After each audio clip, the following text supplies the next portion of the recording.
Sebanyak 50 rumah hunian tetap akan dibangun di belakang kantor Polda Sulawesi Barat.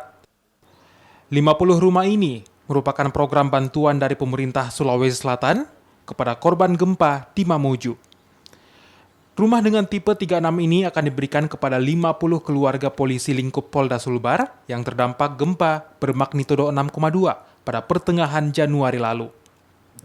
Peresmian pembangunan Huntap ini dilakukan dengan prosesi peletakan batu pertama oleh Kapolri dan Gubernur Sulsel yang hadir langsung di Polda Sulbar.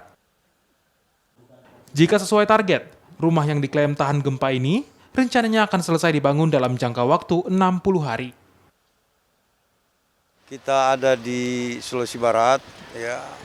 Ini untuk mewujudkan janji pemerintah Provinsi Sulawesi Selatan untuk membantu 100 unit rumah ke Sulbar.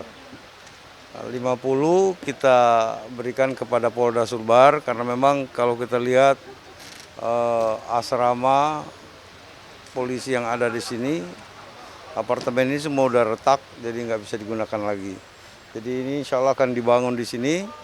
Mudah-mudahan dalam 60 hari ke depan ini sudah bisa dimanfaatkan. Sementara itu, Kapolri mengapresiasi bantuan yang diberikan oleh Gubernur Sulawesi Selatan dan menganggap sebagai bentuk persaudaraan antara provinsi.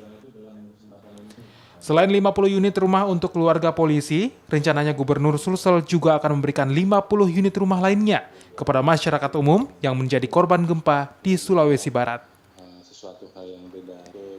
Hendra Bakti, Nila Rustam, Kompas TV, Makassar.